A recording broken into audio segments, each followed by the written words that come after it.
मुझे भी आशीर्वाद दीजिए। एक मेरा सवाल उठा है, मैं रात भर सोई नहीं, सोचती रही कि योगी और मोदी मिलकर क्या क्या पाखंड रच रहे हैं।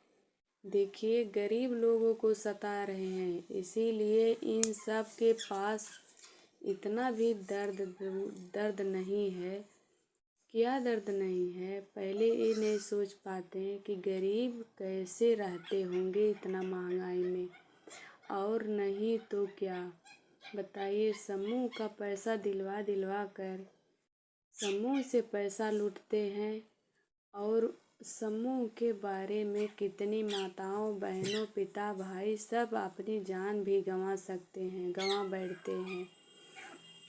उनके घर में खाने की अनाज नहीं है। बताइए इसमें क्या क्या इनको किया जाए कि ये समूह का पैसा माफ़ करें। हमारा तो यही निवेदन है। हम सभी माता बहनाओं से ही बोल रहे हैं कि मोदी जी, आपसे हाथ जोड़ के मैं रिक्वेस्ट करती हूँ कि आप समूह का लोन का पैसा जो महिलाओं, माताओं, पिताओं लिए हैं उनका माफ़ करा दीजिए। इतना आप सरकार बने, इतना बड़ा सरकार बने कि आप समूह का पैसा माफ़ नहीं करा सकते हैं। करा दीजिए प्लीज़, ताकि माताओं बहनों अपने बच्चों में खुश रहें। इतना पैसा आप सहारा वाला डुबा दिए। वो पैसा हम लोगों का नहीं था। हम गरीब लोग का खून पसीना बहा करके कमाए, वो पैसा नहीं था। अब बताइए, आप कितना हम लोग को सहारा देते हैं, कुछ नहीं देते हैं, सब पाखंड करते हैं आप।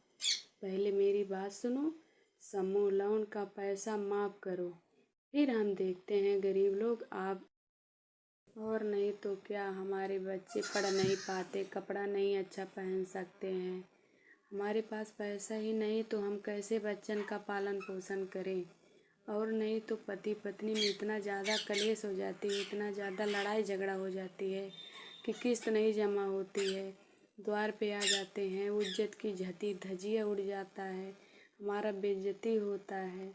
अब बताइए, औरत के नाम से पैसा निकल तो जाता है, लेकिन भरने वाला कौन है? पति कमा के देगा तभी न भराएगा। कितना बड़ा करेगा, करे, बच्चों पढ़ाए, कपड़ा ले, दुख देखे, दर्द बांटे, चावल खरीदे, क्या क्या करे। आप भी बताइए, आप भी सोचिए कि कितना बड़ा तकलीफ में गरीब लोग जीते हैं। घर बनवाए, हम लोग को कुछ नहीं, बाथरूम भी नहीं मिला है। और क्या है आपसे बताएं मोदी जी, आप भी सुन लीजिए। आज तक हम गरीब अपना मुंह बंद रखे हैं, लेकिन अब नहीं बंद रखेंगे। अब बहुत अति से आपने कर दिया।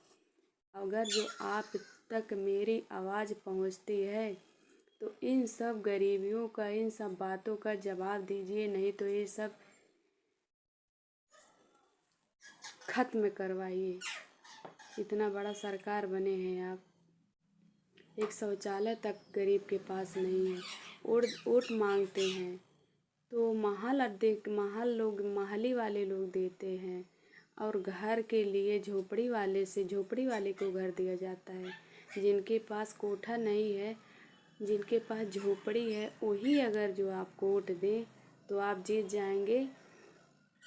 तो ठीक है, सबके पास कोठा है, किसी को मत दीजिए घर, बाथरूम।